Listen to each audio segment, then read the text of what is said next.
Je crois, donc je parle. Bienvenue dans mes articles en podcast.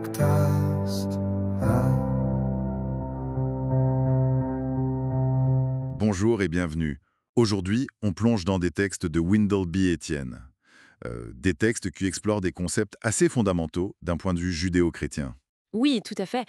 On va regarder de près cette idée du mandat de dominer, mais aussi le pouvoir de la pensée sur le développement et puis l'importance des talents. C'est ça. L'idée, c'est de voir comment tout ça s'articule. Comment l'auteur nous invite à revoir un peu notre rôle. Exactement. Moins comme un exploiteur et plus comme un, comment dire, un gérant responsable, un co-créateur même. Alors, notre mission, si on peut dire, décortiquer tout ça. Ce mandat de domination, qu'est-ce que ça veut vraiment dire?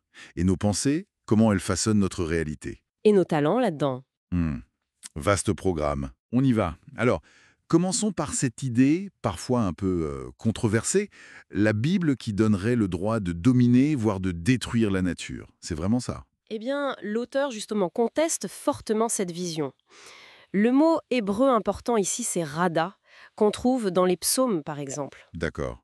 Et ça signifie plutôt avoir autorité sur, gérer, pas détruire. C'est plus proche de l'intendance. Gérer. Voilà. L'humain est présenté comme un gérant, responsable devant Dieu, qui est vu comme le propriétaire. On parle d'être couronné de gloire, chargé de prendre soin de la création. Donc pas une licence pour faire n'importe quoi. Non, absolument pas. C'est une responsabilité de cultiver, d'exploiter, oui, mais intelligemment, pour le bien de l'humanité. Comme Adam qui nomme les animaux, ce que l'auteur voit comme un acte intellectuel, pour comprendre, classer, le début de la science en quelque sorte. C'est tout à fait l'idée, une gérance active basée sur la compréhension. Il s'agit de faire émerger le potentiel de la création, de mettre de l'ordre, de diminuer le chaos. Et les problèmes écologiques actuels alors? Selon cette lecture, il ne viendrait pas du mandat lui-même, mais d'une mauvaise compréhension ou d'une mauvaise application de cette responsabilité. On n'est pas dans l'idée d'une mère nature sacrée, mais d'un ouvrage à gérer. D'accord, donc une question de responsabilité, de bonne gestion. Mais alors, comment notre pensée, nos idées entrent en jeu là-dedans? Surtout face à des problèmes comme la pauvreté, le sous-développement. Ah, c'est un point crucial des textes. L'auteur cite un exemple assez frappant au Kenya. Plus de chrétiens, mais moins de forêts. Un paradoxe. Oui, et c'est là qu'intervient le pouvoir de la pensée. L'auteur s'appuie beaucoup sur les proverbes. La sagesse, l'intelligence valent plus que l'or. Hmm, La vraie richesse, elle ne serait pas d'abord matérielle, comme les ressources naturelles, mais métaphysique. Elle vient de l'esprit. De la capacité à penser, à créer. Voilà, à l'image de Dieu qui crée par la pensée, par sa parole. Les croyances, les récits d'une culture, ça pose les fondations de son développement. Dara Miller dit des choses similaires. Donc, une sorte de pauvreté de l'esprit, si on peut dire, pourrait causer une pauvreté matérielle, même si on a des ressources. C'est l'argument central. Dieu aurait caché les choses, selon une interprétation des proverbes, pour que la gloire des humains soit de les sonder, de découvrir leur potentiel. Il faut chercher, travailler, innover. Exactement. Sortir de l'assistanat et développer une pensée créatrice responsable. L'exemple d'Israël qui transforme le désert est souvent cité pour illustrer ça. Le travail, l'innovation. Oui, et certaines valeurs vues comme judéo-chrétiennes. Le travail bien fait, l'honnêteté, la planification. Max Weber en parlait déjà, d'une certaine manière. Elles sont présentées comme des moteurs. Intéressant. Et ça nous amène à l'individu alors. Si la pensée est si importante, quelle est la place de nos talents personnels, nos aptitudes? Alors, les talents, ils sont vus comme des dons. Des dons divins, universels, un investissement de Dieu en chacun, justement pour participer à cette gestion de la création. Personne n'est inutile en gros. C'est l'idée forte, oui. Personne n'est nul. Chacun a un potentiel unique. Et ces talents, ils nous rendent naturellement leaders dans notre domaine spécifique.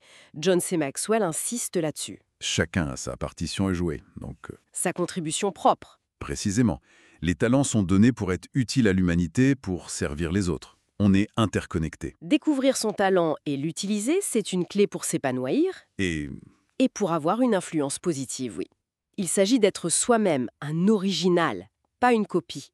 Et l'objectif, dans cette perspective, c'est de glorifier Dieu par l'excellence dans ce qu'on fait. Même une tâche modeste. Oui, même une tâche modeste peut devenir un acte d'adoration si elle est faite avec ce souci d'excellence et de service. Bon, alors si on essaye de relier tout ça, la gérance revisitée, le pouvoir de la pensée, l'unicité des talents, c'est quoi le fil conducteur, le message principal? Le message semble être un appel fort à l'action. Une action responsable, créatrice. Comprendre notre rôle, non pas comme exploiteur, mais comme gérant avisé. Mhm. Utiliser notre capacité à penser pour innover, pour résoudre des problèmes, et puis déployer nos talents uniques, pas pour soi seulement, mais au service des autres, pour la gloire du créateur, selon l'auteur. En gros, libérer le potentiel. C'est ça. Le potentiel de la nature et notre propre potentiel. Une perspective qui change pas mal notre regard sur le travail, l'environnement et nous-mêmes finalement. Tout à fait. Et pour laisser matière à réflexion, si on accepte cette idée que la pensée façonne le réel et que chacun a des talents pour gérer, quelle petite action créatrice issue d'une pensée renouvelée on pourrait entreprendre là, aujourd'hui, pour commencer à sonder les choses dans notre coin, dans notre domaine? La vérité danse dans ma voix claire. Je crois donc, je parle et l'écho s'éclaire. Pour avoir accès à toutes nos ressources, veuillez visiter notre site internet le www.jecroisdoncjeparle.org. Tous nos contenus sont pratiquement disponibles sur la plupart des plateformes de podcast. Vous n'avez qu'à taper « Je crois, donc je parle ».